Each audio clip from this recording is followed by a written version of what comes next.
Bonjour et bienvenue sur le podcast Futur Chien Guide, le premier podcast sur l'univers des chiens guides d'aveugles. Je suis Estelle, sa créatrice et également famille relais bénévole pour l'école des chiens guides de Paris depuis plus de 4 ans. Je vous donne rendez-vous chaque premier et troisième vendredi du mois pour partager avec vous mes rencontres avec des familles d'accueil, des maîtres chiens guides, mais aussi plein d'autres invités engagés auprès des chiens guides d'aveugles. Et d'ailleurs, comme l'été arrive, je vous prépare plein de surprises. Je vous en dis plus à la toute fin de l'épisode. Pour revenir à l'épisode, je vous présente Paul, qui est guidé depuis quelques mois par Pookie de l'école de Paris. Ce nom vous dit quelque chose ? En effet, il était en famille d'accueil chez Charlotte et Tom de l'épisode 2, que je vous conseille d'écouter pour avoir le début de l'histoire. Pour en revenir à Paul, après avoir perdu la vue, elle a rencontré très vite son premier chien guide il y a fort longtemps maintenant. Mais quel changement dans sa vie lui a-t-il permis ? Et comment a-t-elle continué d'évoluer en compagnie de tous les chiens guides qui l'ont guidée les uns après les autres ? Paul nous raconte comment l'arrivée de son premier chien guide de l'école du Nord en 84 lui a permis d'aller de l'avant, puis comment les suivants lui ont permis de s'épanouir et d'oser. Elle nous explique comment de manière indirecte, ils ont tous contribué à l'aider à s'accomplir. Et ce n'est pas prêt de s'arrêter avec le petit Pookie. Et maintenant, place à l'épisode. Bien, bonjour Paul. Bonjour Estelle, je suis ravie de partager ce moment avec toi. Merci à toi d'avoir accepté mon invitation pour nous parler un petit peu de ta vie auprès des chiens guides. Est-ce que avant tout ça, tu peux te présenter en quelques mots, nous dire ce que tu fais dans la vie ? Je suis une jeune retraitée de la fonction publique puisque j'ai travaillé pendant plusieurs années d'abord au ministère de la Culture et puis après à l'Éducation nationale. J'ai terminé ma carrière comme assistante sociale scolaire dans un lycée et un collège au Kremlin-Bicêtre. Et en parallèle, donc, dans les années 2004, j'ai fait une formation professionnelle de théâtre dans une structure qui avait été créée par Pascal Parsat, qui s'appelait l'École au clair de la lune. Pendant ces 3 années, vraiment, ça a été très formateur. Il faut dire que j'ai perdu la vue tardivement, complètement à 20 ans. Entre 15 et 20 ans, j'ai perdu la vue. Donc, si tu veux, le théâtre, tout ça, le chien, on en reparlera, ça m'a beaucoup aidé. Et en 2015, donc j'avais pas encore l'âge de la retraite, mais je me suis dit, j'ai envie d'arrêter, j'ai envie de me consacrer à ce qui était ma passion, c'est-à-dire tout ce qui tournait autour du spectacle vivant. Alors, ça m'intéressait en tant que le pratiquer, et puis aussi aller au spectacle, etc. Donc, j'ai arrêté mon travail d'assistante sociale. Et puis, en parallèle, là, j'ai commencé à monter des spectacles de chant, c'est-à-dire tout de A à Z avec un pianiste. Je me suis mis au chant. Et aussi, j'ai raconté des histoires. Donc, je fais partie d'un collectif de conteurs qui s'appelle Histoire et compagnie. D'accord. Et en parallèle, je fais de la sensibilisation dans les entreprises, des structures culturelles, théâtre, musées, etc. Et je fais du sport aussi, beaucoup de sport. Ça aussi, j'en ai profité aussi de tout ce temps libre. En tout cas, on voit qu'avec tout ça, tu es quelqu'un de hyper dynamique. Oui. Et donc, tu nous disais que tu as perdu la vue, entre 15 et 20 ans. Ouais. Comment ça s'est passé pour toi à ce moment-là ? Tu as pris la canne blanche ou comment tu t'es organisée ? Ah là, non, justement. Non, moi, ça a été très difficile. J'avoue que j'admire, entre guillemets, les gens qui sont en capacité de le faire. C'est-à-dire que, tu vois, quand j'ai commencé à avoir des problèmes de vue, 15 ans, je suis venue à Paris pour continuer mes études à l'INJA, tu vois, l'Institut national des jeunes aveugles. Je connaissais pas du tout de personnes non-voyantes. Je venais de ma province de Normandie. Quelque part, je me sentais un petit peu, c'était bien, j'étais sans les parents et tout. Mais ça a été très dur puisque 15-16 ans, je voyais encore assez pour pas me sentir, si tu veux, trop gênée. Et à 16 ans, l'éclatement de vaisseaux dans la rétine. Et là, ça a commencé à perdre. Mais moi, si tu veux, je me considérais comme malade, simplement. Tu vois, c'est-à-dire que pour moi, c'était une maladie aux yeux, mais en aucun cas, j'imaginais que j'allais perdre la vue, quoi. En aucun cas. Et en plus, ce n'était pas très parlé chez moi à la maison. Je pense que c'était douloureux aussi pour la famille. Donc, on n'en parlait pas. Donc, ce qui fait qu'à 20 ans, quand j'ai appris que je ne reverrais plus, là, ça a été la chute.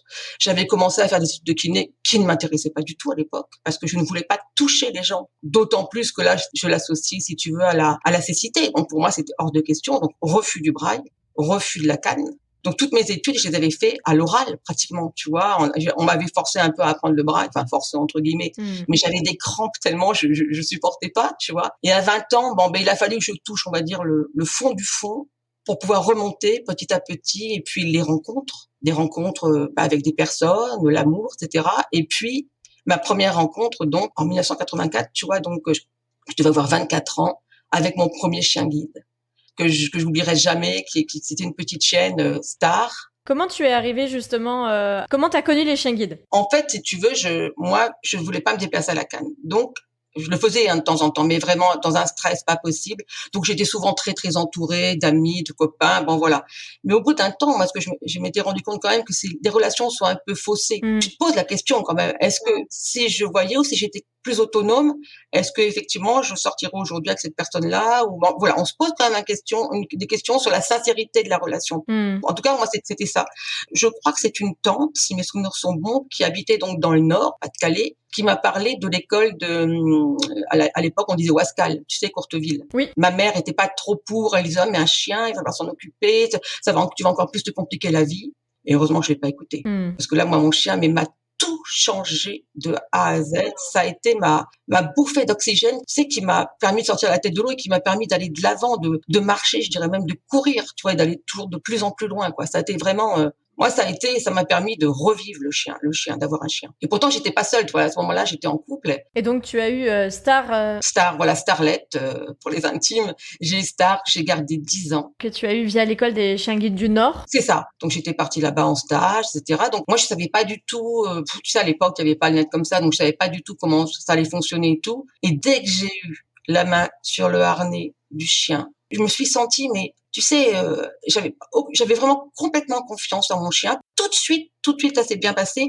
Et là, quand j'ai eu la main sur le harnais, si tu veux, j'ai eu l'impression d'une fluidité. Je me suis dit que ça y est, tout allait repartir. Et après, quand on est arrivé à Paris, effectivement, tu vois, donc c'est petit à petit. D'abord le tour du pâté de maison, la boulangerie, faire les courses, et puis le regard des gens. Pour moi, c'était super important. Je trouvais que le regard des gens était différent. Alors c'est peut-être dans ma tête, hein, mais en tout cas, moi, je le pensais, je le pense toujours. Que la relation avec quand on a un chien, elle est différente. Alors, il peut y avoir des gens qui vont t'envoyer promener parce que tu as un chien, etc. Mais en général, non. Je trouve que les gens ont une façon d'aborder. Pour moi, hein, c'est mon ressenti, hein, qui est moins dans tu sais, dans la compassion, dans la un peu pitié, tu vois. Même si t'abordes d'abord en parlant du chien, je trouve que le lien est différent après. La relation est différente. C'est sûr que d'un point de vue social, du coup, le chien guide a un peu tout changé. Voilà. Et puis bon, moi je suis pas une dame à chien, tu vois, mais c'est vrai que c'est super. On fait des rencontres, et, parfois exceptionnelles parce que tu rencontres des gens dans le métro que tu aurais jamais rencontrés. T'es amené à leur discuter. C'est vraiment un échange. T'apprends déjà d'eux, et puis eux ils apprennent aussi parce que il y a beaucoup d'idées sur les chiens guides, hein, etc. Donc je pense que c'est aussi une façon de sensibiliser les gens aux chiens guides, quoi, tu vois. Et ils le voient vraiment. Qu'est-ce que peut faire le chien guide. Et du coup, après ces 10 premières années avec Star des chiens guides du Nord, comment ça s'est passé pour toi? Tu as refait une demande au niveau des chiens guides du Nord? Oui. Donc avec Starlet, donc ce que je te disais tout à l'heure, ça m'a permis, moi je bossais pas, j'avais fait un peu de fac, j'avais fait un peu de kiné, un peu de fac et tout, mais après voilà, parce que je n'osais pas m'aventurer trop loin. Et là, ça y est, j'ai passé des concours, j'ai travaillé au ministère de la Culture dans un hall d'accueil à la délégation aux arts plastiques, tu vois, c'était. Après, j'ai travaillé à l'Éducation nationale, grâce toujours aux chiens. Donc après, quand Starlet il fallait qu'elle prenne sa retraite. Ça a été c'était dur, hein. C'était dur parce que je me disais jamais je vais retrouver un chien comme ça. Puis tu sais, moi j'adore tous les chiens que j'ai eus après, mais on y est vraiment attaché différemment. Pour moi, mon premier chien qui m'a complètement bouleversé ma vie, c'est quelque part une place particulière, quelque part, tu vois, dans mon cœur, quoi, je peux dire. Hein. C'est vraiment une place particulière, même si j'adore tous mes autres chiens. C'est le tout premier et tu pourras pas le remplacer, c'est celui qui t'a un peu rendu ta liberté. Voilà, c'est lui qui m'a rendu la vie, je dirais même la liberté, puis même pour moi vraiment la niaque, tu vois, la niaque et la pêche, quoi, tu vois. Donc, j'ai fait une demande toujours par Wascal parce que j'avais commencé, si tu veux, donc je savais que l'école de Paris existait, mais bon, je me suis dit je vais continuer puisque je connaissais les équipes là-bas, tu vois. Et puis j'étais tellement contente de Starlet. Et donc j'ai d'abord eu 2 essais de chiens avec un chien qui était très sympa, un grand labrador noir. Et puis après, j'ai eu une petite chienne qui était adorable aussi, une petite labrador noire. On a juste eu le temps de faire la formation. Parce que du coup, Star, c'était une labrador que tu as eue pendant 10 ans ou c'était une autre race? Non, Star, c'est une labrador, mais pas de la même couleur. Elle était pas pure labrador, elle devait être un peu mélangée, mais en tout cas, elle faisait style labrador, tu vois, mais claire, rousse. Et puis après, j'ai eu deux petits labradors noirs, enfin 2 labradors noirs. Et la deuxième que j'ai eue, là, par Wascal, tu sais, là, c'est la première fois que je voyais ça, elle a saturé. C'est-à-dire que comme je faisais beaucoup de choses, elle avait vu beaucoup de trajets, dans la semaine. La fin de semaine, donc, l'éducateur part et moi, je descends pour ressortir avec elle. Je sais plus si aller chercher du pain ou je sais pas quoi. La chienne, elle s'est allongée, elle a refusé de bosser. Et après, c'était fini. Après, elle est devenue chien de compagnie, tu vois, mais même avec l'éducateur, elle voulait plus. D'accord. Mais du coup, tu l'as eu très très peu, hein. Je l'ai pas eu pratiquement, tu vois, je l'ai eu la semaine de formation et puis voilà. Mais ça montre aussi que les chiens guides, des fois, les gens te disent, oh, ils sont malheureux, non. Parce que tu vois, la chienne, elle avait sans doute, pendant son éducation, pas fait toutes ces choses-là. On a été peut-être un peu trop vite et la chienne a refuser. Voilà, donc les chiens sont pas non plus prêts à tout accepter quand l'humain peut faire des erreurs, tu vois, ce qui est très rare d'ailleurs. Hein, surtout, les écoles pour moi ne font jamais d'erreur, quoi, tu vois, pratiquement. Hein, donc. Et du coup, ce que tu disais, c'est que tu as eu Star pendant 10 ans de 84 à 94, c'est ça? Oui, c'est ça. Et ensuite, tu en as eu une autre, du coup? J'ai eu un labrador noir aussi qui s'appelait Yago, que j'ai gardé aussi pratiquement 10 ans. Et à chaque fois, les chiens partaient à la retraite chez ma mère, donc c'était chouette, tu vois, parce que je les voyais toujours. Moi, j'aime bien, toujours bien conserver le lien, savoir ce qu'ils sont, qu'est-ce qu'ils deviennent, s'ils sont bien, si, tu vois. Même si on se doute bien que les familles qui sont choisies, par exemple, pour l'école, pour les retraites, on se doute bien que les chiens sont bien, tu vois. C'était quand même mon chien, même si on n'en est pas propriétaire. Donc, tu as eu la chance d'avoir Star en retraite chez ta maman, alors que tu as eu Yago aussi de l'école des chiens guides du Nord. Voilà, j'ai aussi Yago pendant 10 ans, qui était complètement différent. Starlet, elle avait un fort caractère, mais vraiment très fort, hein. Puis une chienne qui bossait, je te dis pas. Et Yago, pareil, mais alors lui, plus placide, tu vois, pareil, qui apprenait très vite les trajets. Voilà, on a continué sur notre lancée, hein, à faire plein de choses. Puis à ce moment-là, j'avais ma fille, tu vois, j'ai eu une fille qui est née en 90. Donc, j'avais ma fille, donc ça s'est toujours bien passé, tu vois, porter la fille dans le petit sac kangourou, dans le sac à dos, il n'y a jamais eu de problème, tu vois. L'amener à l'école, le chien, il s'adapte aussi tout à fait au rythme. Moi, je marche très vite, mais dès qu'il y avait l'enfant, on a l'impression que les chiens comprennent qu'il doit ralentir, etc. Et puis... ils ont une certaine compréhension de la situation et ils s'adaptent en fait au fait qu'il y a un petit à côté. Et... Voilà, ils vont pas intellectualiser. Je pense que moi, tu vois, j'étais persuadée que, par exemple, les chiens se rendaient compte qu'on voyait pas. Et en fait, non, les éducateurs me disent non, ils se rendent compte qu'avec vous, ça va être différent, qu'avec vous, ça va être le harnais, mais il fait pas de lien comme nous, mais c'est parce qu'elle ne voit pas.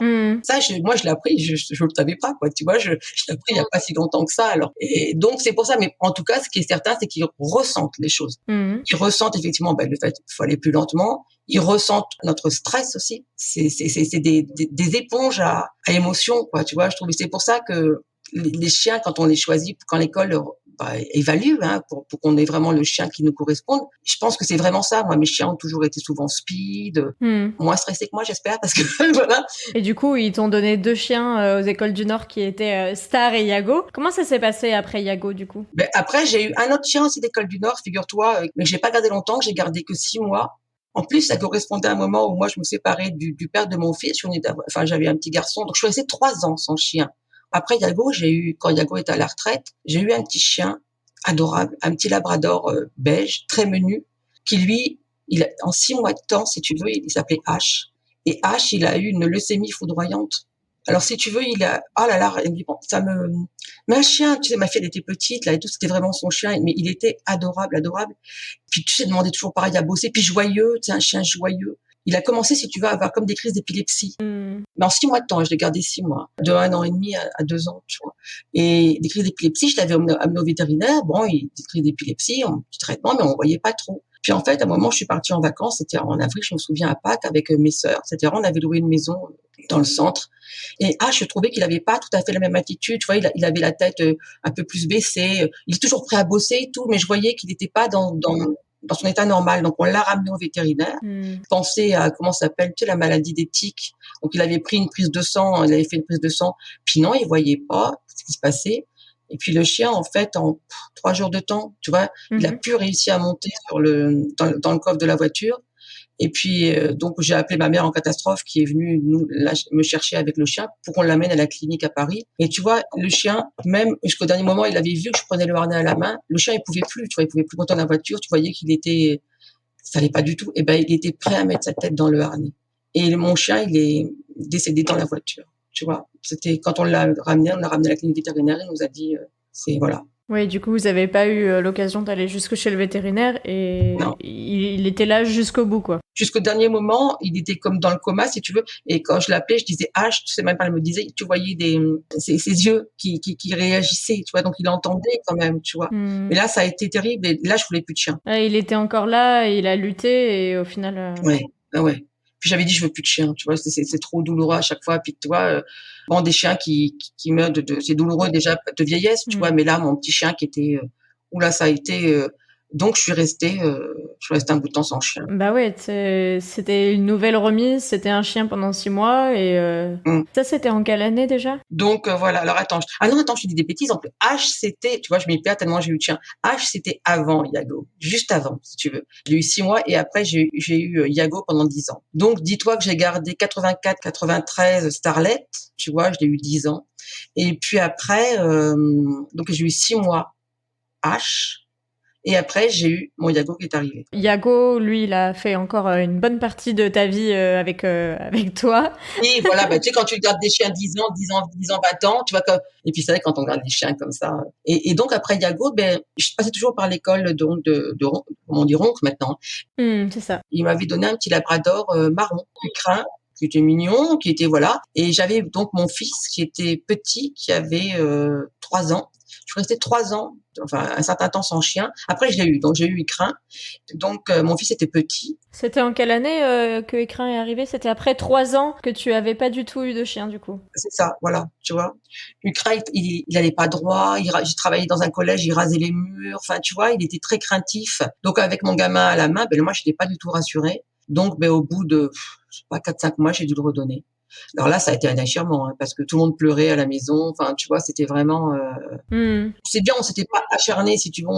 Moi, dès que je l'ai pointé, ils sont venus, on a regardé si les éducateurs sont venus, on a regardé si on pouvait faire quelque chose, tu vois. Et puis, c'était pas possible. Et après, Ukraine, Oui, il était trop craintif en fait. c'est ça. Tu sais, mon rythme de vie, et puis, bon, c'est vrai que je suis très, tu vois, très dynamique, très expressive et tout. Je pense quelque part, et ça lui plaisait pas, ça, tu vois, ça lui plaisait pas. Et donc, Ukraine, ben, après Ukraine, à l'école du Nord, ils m'ont dit, bah, écoutez, Madame Avrez, ça serait peut-être mieux, parce qu'à chaque fois, ils se déplaçaient. Moi, je me déplaçais, tu vois. Ils m'ont dit, ça serait peut-être mieux que vous fassiez une demande à l'école de Paris. Bon, moi, j'avais aucun a priori sur l'école de Paris, donc j'ai dit, partons pour l'école de Paris. Oui, pour que ce soit plus logique en termes géographiques surtout. Voilà. Tout à fait. Et puis là, t'es sûr que bon, à Ronconcy, hein, ils apprennent le métro, la ville aussi, dans l'île, etc. Mais là, je me disais, c'est vraiment des chiens qui vont être parisiens, quoi, tu vois. Et puis donc j'ai attendu là aussi, j'ai attendu bien 2-3 ans, mais ça m'a fait du bien aussi en même temps, parce que comme je te disais, en parallèle, je faisais pas mal de théâtre et tout. Donc le tout combiné, le théâtre qui me donnait une assurance, même si j'étais très sûre de moi dans tout ce qui était boulot, tu vois, mais en tout cas pour l'extérieur, les déplacements, tout ça, le théâtre combiné avec le chien, j'ai vraiment eu une assurance, beaucoup plus d'assurance, et ça m'a permis de prendre la canne, d'oser prendre la canne. Le chien m'avait donné vraiment confiance en moi à l'extérieur, et puis le théâtre m'avait permis de passer sur le regard des gens, si tu veux. J'avais l'impression d'être tout le temps regardée quand j'ai la canne, tu sais, quand tu cognes, contrairement au chien qui est fluide, la canne, le propre de la canne, c'est touché. Donc ça, je supportais toujours pas. Donc ça m'a permis d'avancer là-dessus, ce break un petit peu en attendant mon avant-dernier chien, qui est Corsair, qui est toujours là, qui a 14 ans, qui était un golden clair, mais du tonnerre aussi. Puis alors lui, une boule d'émotion, tu vois. Il y avait son éducateur qui disait, vous êtes vraiment en fusion, tu vois, on était vraiment quelque part en fusion.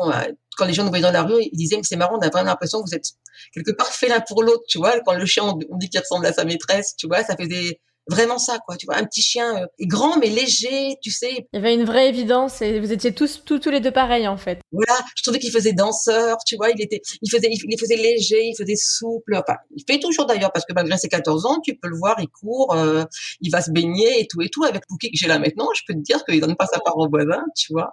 Et donc ça c'est bon, ben pareil, avec Corsair, il m'a suivi partout. Parce que du coup, vous avez passé de superbes années ensemble. Vous avez passé combien de temps, tu disais? Ben écoute, Corsair, je crois que je l'ai dû l'avoir vers 1 an et demi ou presque 2 ans. Puis il a été à la retraite à 10 ans, un bon 10 ans. Mais il a même là encore maintenant, tu vois, quand tu vois le harnais, il est prêt à reprendre du boulot, quoi. Tu vois, voilà, quoi. Il est vraiment comme ça. Et du coup, il est en retraite toujours chez ta maman? Vous avez l'occasion de vous recroiser plus souvent? Non, parce que ma maman est décédée, tu vois, puis elle pouvait plus s'occuper. Le dernier chien, ça a été Yago. Non, maintenant, il est en retraite chez le père de mon fils, qui a une maison et un jardin, c'est pas mal, hein, et qui habite pas loin du tout de chez moi. Donc, conclusion, ben, on le voit beaucoup, beaucoup, tu vois. Et donc, ça pose pas de problème. Ah, c'est chouette, c'est super chouette, ouais, de pouvoir toujours l'avoir dans les environs. Ah oui, oui. Donc, si tu veux, quand on va faire une sortie au bois de Vincennes, des fois, on y va tous ensemble, le père, Maxime, moi, et puis les deux chiens, tu peux y aller qui s'amusent, hein. Alors, mon Corsair, il a bien compris que si tu veux, quand on lance un bâton, il court moins vite que Pookie, donc il insiste pas. Mais par contre, se baigner et tout, il est même inconscient des fois, tu vois, faut faire gaffe parce que il a un peu de rhumatisme et tout, donc maintenant il peut plus remonter comme il faisait avant ou s'il y a du courant. Alors justement, on a parlé du petit dernier. Ton dernier chien guide, c'est Pookie. Et Ouais. Pookie, on l'a entendu ce nom il y a un an. Alors c'est aussi pour ça que c'est un peu symbolique aujourd'hui d'enregistrer avec toi, Et... parce que ça nous permet d'avoir la suite de l'histoire. Ah ouais. Puisque ton dernier chien guide est donc le petit Pookie qui partait en éducation il y a un an, Voilà. Qui était en famille d'accueil chez Charlotte et Tom de l'épisode 2. Voilà. Et du coup, comment ça s'est passé pour toi, l'accueil de ce dernier chien guide? Tu l'as attendu longtemps? Ben, je l'ai attendu. En fait, si tu veux, ça c'est tout un pataquès, moi, mes chiens. J'avais eu une autre petite chienne entre-temps par l'école de Paris, au moment où Corsa est allé à la retraite, donc ils m'ont présenté plusieurs chiens, tu vois.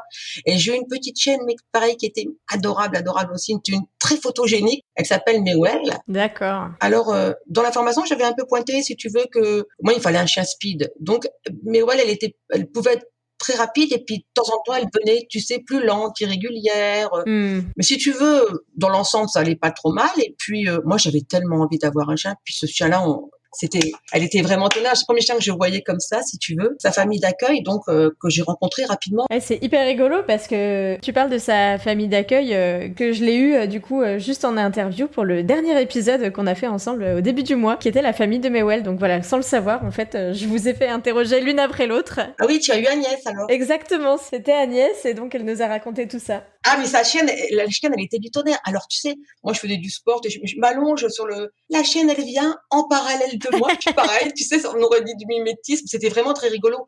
Alors, elle m'a expliqué, en fait, Agnès, c'est aussi parce que dans son boulot, je crois qu'elle est orthophoniste, si tu veux, le chien est quelque part un médiateur aussi, tu vois, pour les gens qui vont pas bien aussi. Donc, tout chaud, elle les amenait, toutes les personnes. Oui, orthophoniste, et maintenant, elle fait vraiment de la médiation, ouais, elle s'est fait. Et moi, mes chiens, tu sais, en tant qu'assistante sociale, ils ont fait beaucoup de médiation aussi.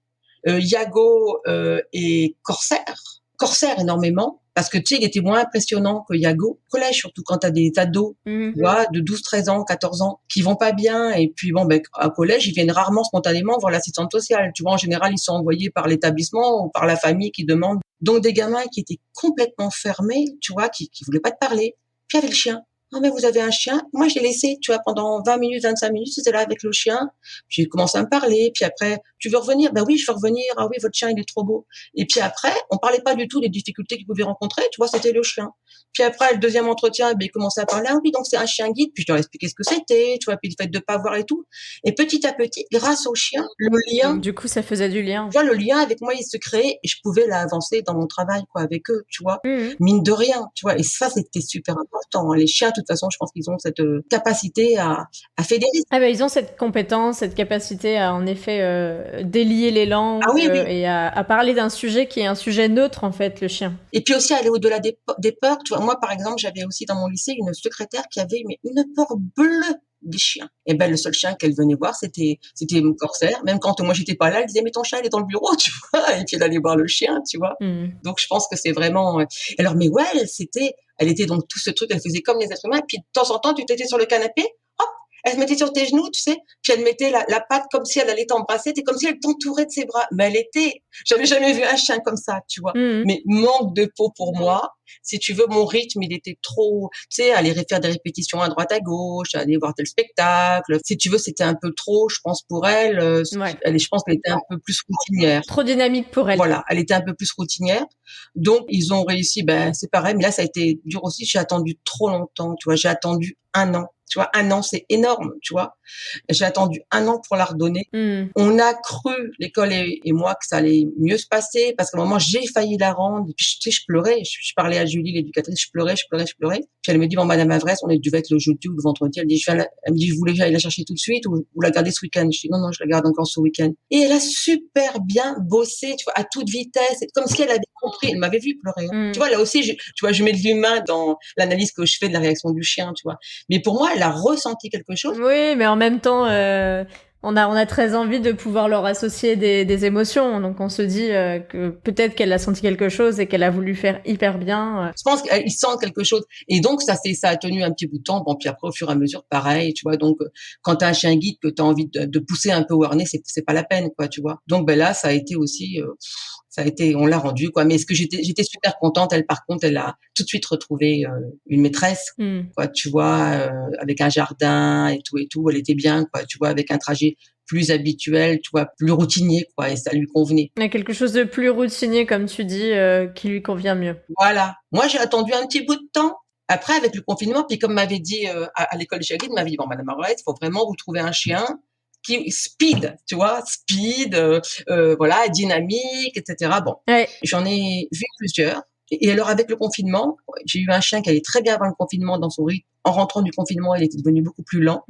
J'ai eu un chien aussi, c'était des petits flat côtes qui allaient bien. Et puis pareil, tu sais pas pourquoi. Un essai, ça va. 2 essais, ça va. Et puis après, il y a quelque chose qui se passe. Alors, non, ça marche pas, tu vois. Donc, ça marchait pas. Et puis après, tout d'un coup, il y a eu mon petit Pookie. Oh. Voilà. Et donc, Pookie, ça a été tout de suite, hein. Ça a été tout de suite, dans sa façon d'être. Il était, tu vois, il est arrivé joueur, frétillant et tout. Et en même temps, ce que je trouvais intéressant chez lui aussi, c'est qu'il était c'est pas collant, mais tu sais, qu'il avait l'air très indépendant, très bien dans sa tête, très, tu vois, très. Et l'éducatrice m'avait dit d'ailleurs, il est carré. Tu vois, il est carré, c'est-à-dire qu'il bossait. C'est pas le genre de chien qui avait besoin tout le temps d'être câliné. Tu vois, quand oui, c'est bien, tu traverses bien. Tu vois, il faisait son job. Tu voyais qu'il était content de super bien bosser. Ouais. Puis après, quand il était avec toi, il jouait, etc. Donc je l'ai eu plusieurs week-ends à la maison. Je l'ai eu aussi une petite partie de vacances avant de faire la formation en janvier. Je l'ai eu un petit peu, tu vois. Et puis ça s'est toujours bien passé. On a vu qu'il était, enfin, avec mon fils, mais vraiment très joyeux. C'était un chien joyeux, joueur aussi, pareil. Et en même temps, très attentif, très respectueux, tu vois, par exemple, avec mon vieux chien. Mais ouais, elle était plus fonceuse, plus, quand le corsaire venait devant moi, hop, elle se mettait à toute vitesse, tu vois. Lui, non, plus respectueux, tu vois. Quand le vieux chien est allongé, il vient, il le lèche. Corsaire était là, Pookie était tranquille. Voilà. Corsaire, il vient faire des câlins, devant Pookie. Pookie, il vient, il montre qu'il est là aussi, mais pas du tout de jalousie, rien du tout. Vraiment. Puis surtout, c'est un super bosseur. Il bosse très, très, très, très bien. Donc, bosseur, joueur, speed, j'avais trouvé chien à mon pied, si j'ose dire, tu vois. C'était vraiment du tonnerre. Ouais, c'était le chien qu'il te fallait pour toi, dynamique, speed aussi. Ah ouais. Ça allait vachement bien, quoi. Ouais. Et puis alors là, c'est vrai que avec le confinement, si tu veux, on n'a pas pu vraiment tester encore toutes les activités que je fais parce que tu vois, au niveau spectacle, tout a été un peu suspendu, tu vois, des répètes et tout et tout. Mais bon, je pense que ça va bien se passer. Tu vois, là, je vais retourner au spectacle avec lui. Bon, la seule chose qui me fait peur, c'est que Fouki est un ronfleur. Donc, tu vois, si tout d'un coup, dans une grande scène au théâtre, on entend ronfler, je te jure, c'est pas qu'un peu. Hein. Donc, quand il se sent bien, tu sais, monsieur, il s'allonge bien, il prend ses aises, et puis il ronfle. Mais je vais quand même tester, tu vois, et puis on verra si vraiment c'est pas... Il est déjà allé à une ou deux répètes, il est allé aussi, comme je fais de la sensibilisation, tu vois, la fois dernière, il est allé au Théâtre des Amandiers avec moi, on fait de la sensibilisation avec une structure qui s'appelle le Souffleur de Sens. Donc, on est allé là-bas, toute la journée, il a été impeccable, tu vois, il a été impeccable. Je passais d'une salle à l'autre sans forcément l'avoir avec moi parce que, tu vois, pour X raisons, il savait que j'étais là à côté, c'est pas le genre de chien qui va pleurer. Très indépendant. C'est ça. Il faut une capacité d'adaptation, donc il l'a.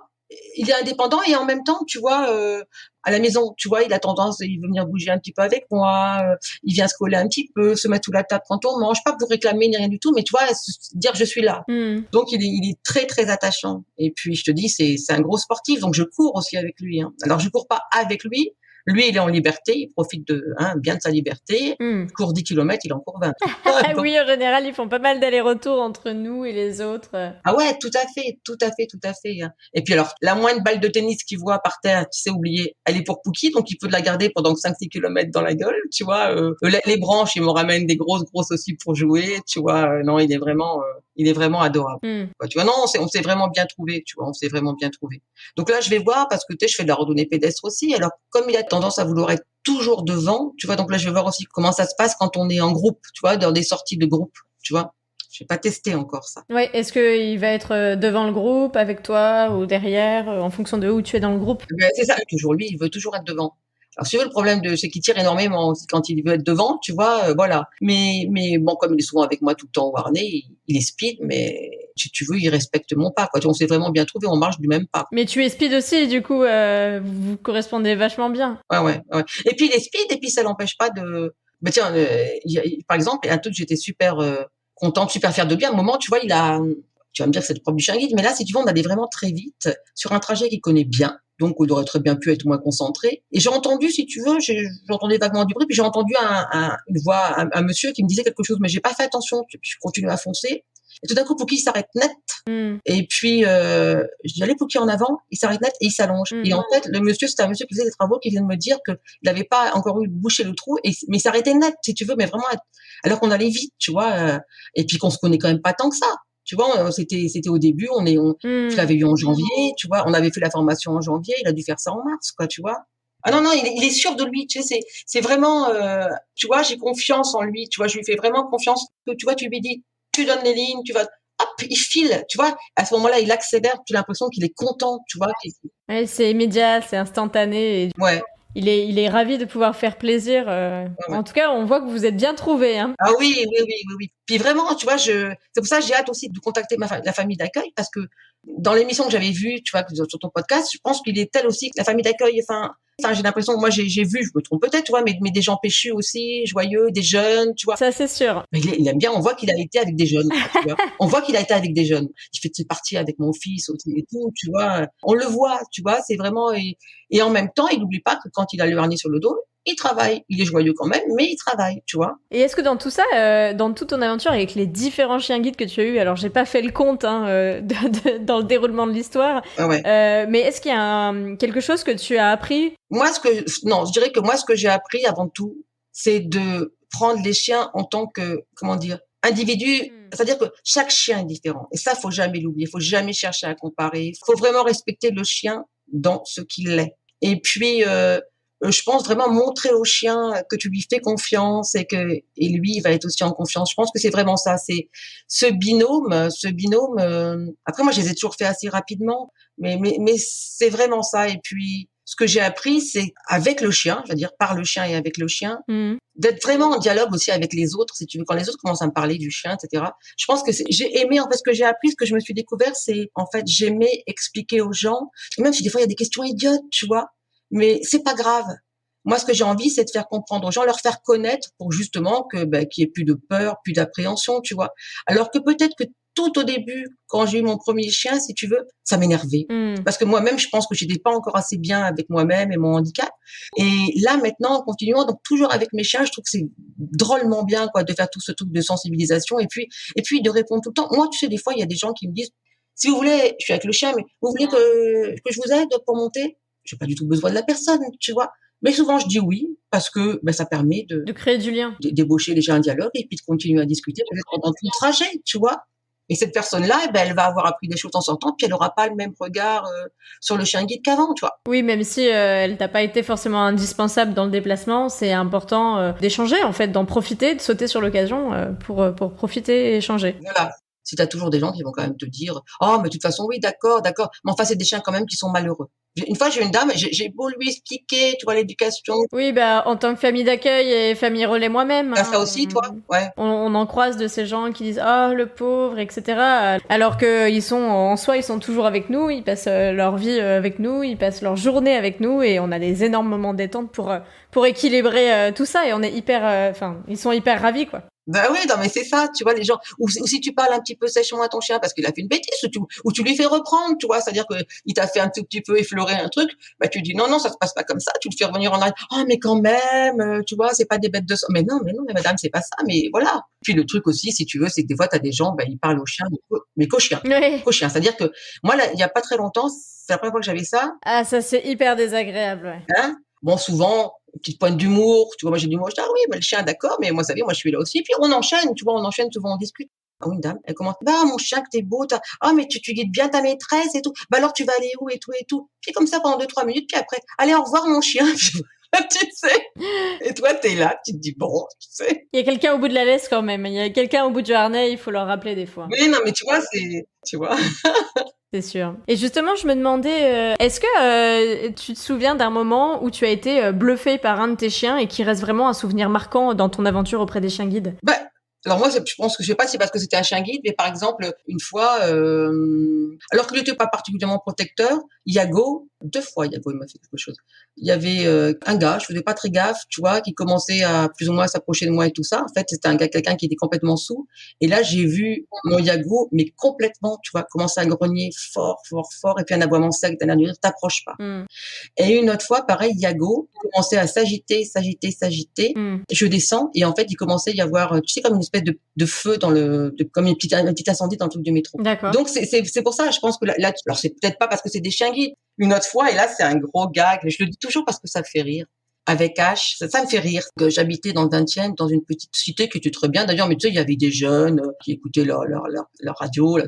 Donc là, c'était dans les années 90 ou je sais plus quoi. Je sortais, tu vois, un peu sur l'herbe là, à ce moment-là et tout ça. Et puis à un moment, dans mon appartement, il y a le père de ma fille qui arrive et qui me dit, mais attends, c'est quoi là, cette boulette sur le tapis du chien? Moi, je dis quoi? Et en fait, c'était une boulette de shit qu'il avait ramassée, il avait creusé dans la cité, un chien qui s'appelle H. Ah. Non, mais tu vois, c'était incroyable, quoi, tu vois. Tu vois, c'est l'anecdote. Moi, je dirais que où les chiens bluffent toujours, c'est qu'ils sont tellement réactifs. Avec Corsair, pareil, une fois, j'arrive à toute vitesse, tu sais, au bord d'un quai. J'étais persuadée que le chien, mais il s'est arrêté pile. Tu vois, pile en s'allongeant. Tu vois, pile. Mais vraiment, j'ai à peine eu le temps de sentir les poteaux. Il s'est mis devant moi, quoi. Tu vois, à un pas près, j'aurais pu basculer. Tu vois, c'est plus dans ça, bluffer. Sinon, j'ai toujours été surprise dans le sens de la réactivité des chiens. Alors après, pareil, mais ouais, tu vois, il y avait une copine qui l'avait pris en photo. J'étais en train de chanter, t'avais l'impression qu'elle était en admiration devant moi, quoi. Tu vois, une photo comme ça, tu vois, c'était vraiment. Ouais, après tu as quand même eu une hyper longue histoire qui est pas du tout loin d'être finie avec les chiens guides d'aveugles, que ce soit avec le Nord ou Paris. Oui. On voit très bien qu'au final, tous ces chiens guides-là t'ont apporté quelque chose au fur et à mesure. Et je me demandais s'il y en a un ou une qui t'a permis de faire une ou des rencontres assez exceptionnelles, du coup que tu aurais pas fait en l'absence d'un chien guide à tes côtés. Je dirais des rencontres exceptionnelles. Moi, exceptionnel, je pense que même dans le métro, tu la personne lambda, ça peut être exceptionnel. Tu vois, parce que d'abord, tu l'aurais peut-être jamais rencontré. Enfin, pour moi, je pars du principe que j'aurais peut-être jamais rencontré ces gens-là parce que si j'avais été à la Cannes, si tu vois, voilà. Donc déjà, par le chien, je pense qu'on peut rencontrer vraiment des tas de gens différents et avec un super échange, comme je te disais tout à l'heure. Et puis, deuxième point, oui, moi, j'ai rencontré, par exemple, des gens qui ont joué un rôle dans ma vie. Par exemple, je pense à lui parce que voilà, je pense que sans le chien, j'aurais pas osé aller donc à cette école de théâtre, tu vois, qui était la première école, l'école au clair de la lune, qui était de mixité, si tu veux, personne en situation de handicap ou pas.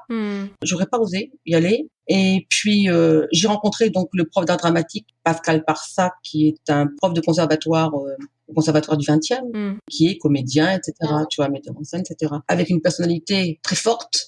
Et je pense que c'est quelqu'un qui m'a fait bouger dans ma tête et dans ma vie, tu vois, qui m'a donné, même si des fois c'était dur, hein, parce qu'il avait une psychologie, voilà, il voyait bien les failles des gens et de temps en temps il grattait où ça fait mal, mais c'est quelqu'un qui m'a vraiment beaucoup apporté. Et puis après, des rencontres, une autre rencontre aussi qui m'a beaucoup marqué, c'est dans mon collectif de conteurs, une conteuse qui maintenant habite aux États-Unis, et sa personnalité et puis aussi tout ce qu'elle m'a apporté au niveau, je dirais, spirituel et tout, tu vois, et ça c'est pareil, c'est grâce au chien. Parce que tu vois, je suis allée chez elle et tout. Je ne suis pas fait sans le chien. Ouais, tu te serais pas permis de faire toutes ces découvertes, toutes ces rencontres sans un chien à tes côtés. Tu te serais un peu limité, alors que là, du coup, ça t'a donné la possibilité de le faire. Voilà. Puis tu sais, les rencontres exceptionnelles, c'est aussi se dire que tout d'un coup, même s'il y a des gens qui n'avanceront pas dans leur tête, qui seront imbéciles, le regard qu'ils portent sur le handicap, mais par exemple, tu vois, quand moi j'ai fait mon école d'assistante sociale, donc j'avais déjà 30 et quelques années, tu vois, quand j'ai décidé de la faire, le directeur de l'école d'assistante sociale, un directeur quand même, d'assistante sociale, qui lui-même avait été assistant social avant, il ne voulait pas du chien guide. T'imagines? Il voulait qu'il soit mis sur le balcon. D'accord. Voilà. Le balcon, voilà, pendant que moi j'étais en cours. Non, mais tu te rends compte, mais ça, maintenant, j'aurais attaqué en discrimination, tu vois, j'aurais fait quelque chose, tu vois. Ah ouais, non, c'est une vraie absurdité, du coup. Mais là, j'ai même pas eu besoin, si tu veux, c'est les élèves qui se sont mis en grève et qui ont dit non, nous, le chien, il doit être, tu vois, dans l'école. Et ça a fonctionné comme ça. Mais tu vois, tu tombes toujours des fois sur des gens qui sont bêtes par rapport au chien ou qui sont bêtes par rapport à l'handicap, tu vois. Mais je pense qu'il faut continuer à avancer, continuer à expliquer, puis pas lâcher l'affaire, quoi, tu vois. Oui, ça fait partie aussi de notre mission de famille d'accueil, famille relais en tant que bénévole, de faire aussi passer cette bonne information, cette sensibilisation qu'on a. Ça fait partie de notre mission et de notre rôle aussi pour l'école des chiens guides de Paris. Enfin, pour moi, en tout cas. Oui, non, mais c'est vrai, c'est super important. important. Famille d'accueil, famille relais. Je me demandais quel était ton pire moment et ton meilleur moment avec les chiens guides, justement. C'est une question que je pose à tous mes invités. Pire moment, c'est-à-dire que là, c'est vrai que je savais pas trop quoi faire. Ça a été, je devais prendre le train. Et puis donc j'étais chez mes beaux-parents qui habitaient en pleine campagne, puis il y avait un peu plus bas un pré, etc. Le chien il part un peu avant, tu sais, il part un peu avant. Je le laisse se balader avant qu'il aille en voiture, donc il était en liberté, etc. Il revient, c'était roulé dans une bouse. Mais viens. J'allais prendre le train, tu vois. C'était qui a fait ça? C'était Yago. Un quart d'heure après, je prenais le train. Donc au jet d'eau, on a nettoyé le plus gros, puis après, on est allé dans le train. Donc là, ça sentait pas très bon. Donc là, effectivement, on se sent un petit peu petit, tu vois. Alors les gens, ils osent pas trop non plus, tu vois, parce qu'ils voient bien que c'est un chien guide, mais en même temps, tu sais, c'est censé quand même prendre soin de ton chien. Mais bon, après, je leur ai expliqué, je dis excusez-moi, mais voilà, c'était juste avant que je prenne le train, tu vois. Bon, tu sais, j'étais petite dans mes chaussures là quand même, tu vois. Et puis meilleur moment, mais écoute, j'en ai tellement, même avec Pookie, j'en ai. Enfin, moi, je sais pas comment expliquer quand je cours avec, c'est déjà tellement merveilleux. Moi, je sais pas comment t'expliquer, c'est des bons moments parce que des partages, tu vois. Mais un bon moment aussi avec mon chien, c'était mon premier chien. Au début, elle nageait pas quand je l'ai eu. Puis après, une fois, elle m'a vu nager, si tu veux, donc elle pleurait, je l'ai appelée, puis elle est venue. Puis elle a nagé près de moi.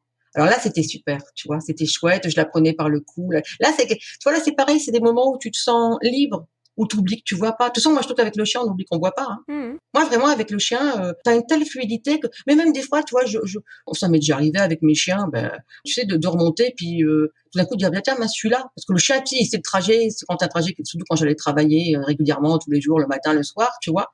Tu te dis, oui, je suis là parce que toi, t'es dans tes pensées, puis ton chien, il a continué à bosser. Bon. Oui, lui, il t'a emmené directement. Tu vois, ou même quand des fois, il y a quelque chose, tu te trompes, et puis tu dis, non, il faut passer par là, et puis le chien, il insiste. Ça, c'est des chouettes moments aussi, parce que c'est là qu'il faut vraiment faire confiance à son chien, tu vois. Non, il insiste, et puis il te fait passer autrement, quoi. Tu vois, c'est vraiment. Et Starlet, c'était vraiment ce moment où on a nagé ensemble. Bon, après, c'était un peu moins bien parce qu'elle a oublié que même si elle ne voyait que ma tête, il y avait mon corps en dessous. Donc, elle est allée avec ses pattes griffues sur moi. C'était un peu moins bien, tu vois. Mais voilà, quoi, tu vois. Je vois. Sinon, c'est des chouettes moments. Moi, par exemple, quand j'ai fait la photo avec Mewell, j'étais très contente aussi, quoi, tu vois. Quand je suis allée, à T8, là, pour avoir, tu sais, un parrainage pour le chien, j'étais contente de pouvoir expliquer parce que je disais pas en plus trop la parole, mais j'étais contente de prendre le micro pour expliquer, oui, effectivement, qu'est-ce que pouvait apporter le chien guide, tu vois. En tout cas, dans mon expérience par rapport à la canne, tu vois. Oui. Et même si maintenant, tu vois, que je te dis tout à l'heure, je peux, entre guillemets, être avec le chien, puis en même temps, maintenant, avoir beaucoup moins d'appréhension pour la canne, tu vois. Donc, voilà. Mais je pense que c'est vraiment important de répéter parce que là, avec tous les systèmes de canne, tu vois, électroniques, etc., moi, je pense qu'il faut quand même toujours mettre en avant, en tout cas pour ceux qui en ont envie, les bienfaits, l'intérêt d'avoir un chien, quoi, tu vois. Déjà d'avoir un chien.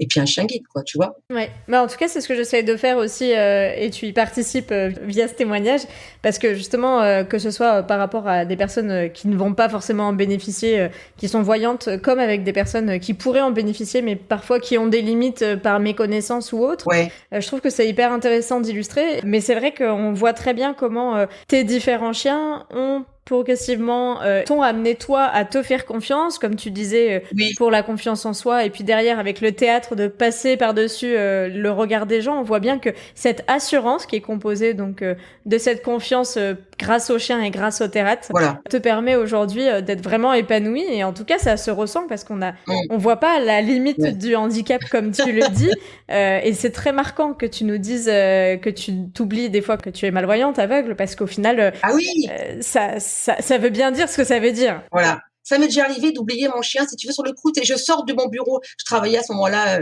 rue de Grenelle, à l'Éducation nationale, de tout petits bureaux, c'est dans les vieux immeubles, comme il y a là-bas, c'est des vieux immeubles classe.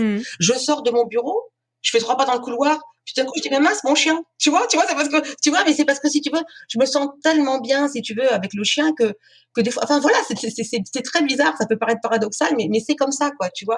Et puis, bon, moi, je pense que ce qui est aussi important, c'est de rappeler que, d'accord, il y a le côté chien guide, mais avant tout, le chien guide, c'est un être vivant, alors j'aime pas quand les gens te disent, c'est un bon compagnon. Souvent, je réponds, oui, mais il dort pas avec moi, tu sais, mais tu sais, les gens, souvent, ils te disent, c'est un bon compagnon, comme si, beaucoup de gens qui pensent, ah oui, t'as des gens qui te le disent, tu sais, oh, oui, c'est bien, puis ça vous fait une présence. Je dis, vous savez, j'ai des hommes dans ma vie, j'ai des enfants, j'ai pas besoin d'avoir forcément. Mais je dis non, avant tout, c'est un chien qui m'aide. Et puis avant tout, c'est un être vivant, donc avant tout, c'est c'est un chien de compagnie aussi, quoi. Il faut respecter son temps de jeu, sa détente, tu vois, ce qu'il est en tant qu'animal, quoi. Tu vois, sans tomber non plus dans, tu vois, mon chien, mais je trouve que c'est vraiment important de les caresses, pour moi, tout ça, les câlins, tout ça, c'est important. Sans tomber, je te dis, dans mes mères à chien, quoi, tu vois. Oui, que la relation, c'est pas uniquement le guidage, Voilà. c'est aussi une relation entre un humain et un chien. Voilà. Et mais comme tu dis, sans tomber dans l'extrême non plus. Voilà, il y a un équilibre qui convient à chacun. Chacun peut faire ce qu'il veut dans sa relation avec son chien. Mais comme tu dis, oui, c'est pas un compagnon au sens l'homme de ta vie entre guillemets. Mais Pookie, en tout cas, on voit bien a vraiment trouvé sa place auprès de toi. Et c'est pour moi très très émouvant d'entendre un peu ton récit parce que il y a un an quand j'enregistrais. Et puis même, j'ai beaucoup échangé avec la famille de Pookie qui est aujourd'hui la famille d'un autre élève chien guide. Oui. Et c'est très émouvant pour moi de voir ce qui est devenu Pookie et ce qu'il t'apporte au quotidien. Ah ouais. Merci beaucoup, vraiment pour ce témoignage parce que on voit la continuité. Et, quand on peut le faire, en plus à un an symboliquement de l'entrée en éducation et de l'épisode. Oui, c'est symbolique, tu vois. C'est pas 9 mois, mais c'est un an, tu sais. Oui, et de ton côté, ça fait aussi 6 mois qu'il est avec toi. Donc voilà, c'est le temps aussi que vous vous connaissiez, que c'est le temps important aussi avant d'en reparler, quoi. Oui, et puis là, je sais qu'on est parti pour 10 ans. On est parti vraiment pour 10 ans ensemble, quoi, tu vois. Et il va me maintenir jeune, puisqu'il est tellement speed que, tu vois, je veux dire, là, je crois que j'ai trouvé plus speed que moi, tu sais. Pookie a relevé le défi et comme tu dis, la dynamisme de sa famille d'accueil eux, ils avaient aussi rempli un dossier de famille d'accueil assez complet en disant qu'ils étaient dynamiques, donc en tant que chiot, ils devaient l'être et c'est sûr que son mode de vie l'a conservé dans cette dynamique qui aujourd'hui te sert dans le sens positif du terme. Donc tu vois, le chien guide, ça a vraiment été ça, ma bouffée d'oxygène qui m'a permis d'aller toujours plus loin et avec Pookie, je cours toujours plus vite. Maintenant, on va dire que c'est ça, tu vois.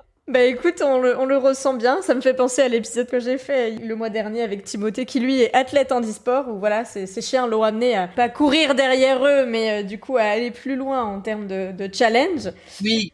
Bon en tout cas, merci beaucoup Paul pour ton témoignage, pour ton temps aussi, puisque dans ton emploi du temps très dynamique comme on l'a compris, entre la course avec Pookie et tes activités culturelles, on a réussi à trouver une petite heure de temps pour enregistrer toutes les deux. Voilà. Ça me fait vraiment très plaisir et avec l'accord de Charlotte et Tom, bien sûr, j'avais pris contact avec toi. Je te remercie beaucoup pour ce temps-là, pour ton témoignage et j'espère à bientôt du coup pour qu'on puisse se rencontrer en vrai. J'espère, devant un verre avec nos chiens.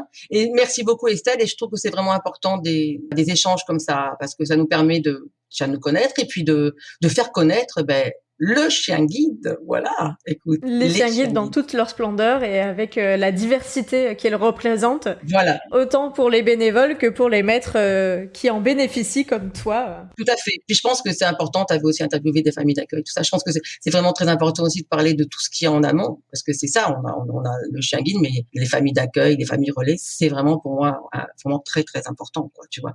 Les gens pensent que famille d'accueil, ça peut être comme ça très simple, mais non, on se rend pas compte de tout ce que ça veut dire, quoi, tu vois, en contrainte et en plaisir et en contrainte. De toute l'implication, ouais. Et c'est vrai que c'est un sacré investissement, je pense, pour les familles d'accueil et les familles relais aussi. Pour moi, c'est vraiment un maillon de la chaîne hyper de base, quoi, hyper important, quoi, tu vois. C'est sûr que la chaîne de solidarité autour de ces chiens guides est très grande. Tout à fait. De la famille d'élevage, en passant par la famille d'accueil relais, et puis les familles de retraite aussi, on ne les oublie pas. Et puis tout ça grâce à l'action de l'école qui est au centre quand même, sans qui on ferait vraiment pas grand-chose. Oui, et puis l'école qui essaie toujours vraiment, toi j'ai attendu longtemps, mais là j'ai vraiment mon chien, mon petit Poquito. Poquito pour les intimes. Eh écoute, merci beaucoup Paul. Voilà, merci beaucoup Estelle. Et très bonne fin de journée à toi. Voilà, toi aussi, à bientôt. Alors. Une caresse à Poquito. Ok, allez. À bientôt. Au revoir. Et voilà, c'est la fin de cet épisode. Merci de l'avoir écouté en espérant qu'il vous aura plu.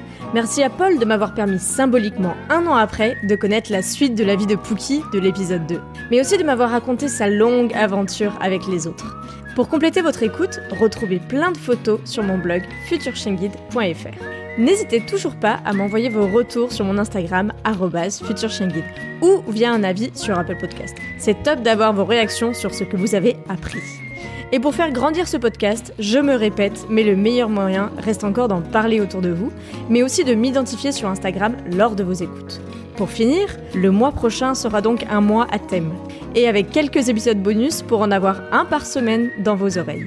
J'ai hâte de vous dévoiler tout ça, alors à bientôt pour le prochain épisode sur l'univers méconnu des chiens guides d'aveugles.